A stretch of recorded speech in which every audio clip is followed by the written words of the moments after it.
Siamo naturalmente molto onorati di questo e felici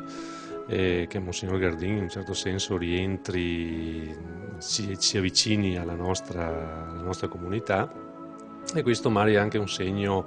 anche se non è della nostra diocesi, perché noi siamo della diocesi di Vittorio Veneto, comunque si avvicina molto, e chissà che ci sia occasione anche più frequente che venga a San Polo rispetto agli impegni che aveva prima, che erano proprio logisticamente molto distanti. Anche San Polo di Piave sarà presente domenica pomeriggio con una rappresentanza ufficiale alla cerimonia d'ingresso del nuovo vescovo di Treviso, Monsignor Gianfranco Agostino Gardin. Il suo legame col paese risale all'infanzia, prima di trasferirsi con la famiglia a Venezia. La casa natale si trova proprio a fianco della chiesa parrocchiale, ma non sono mancati nel corso degli anni i momenti di presenza qui, nonostante i molti impegni. È venuto qui a fare una funzione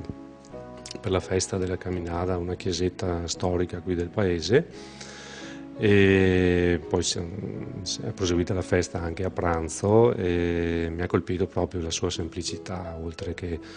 la sua bravura e la sua cultura, insomma, ecco. Il nuovo vescovo di Treviso partirà dalla Basilica del Santo ed entrerà nella sua nuova diocesi a Santa Maria di Sala, per poi salutare gli anziani in casa di riposo ed essere accolto dalle autorità civili. La Santa Messa solenne, concelebrata da una dozzina di vescovi, inizierà alle 16.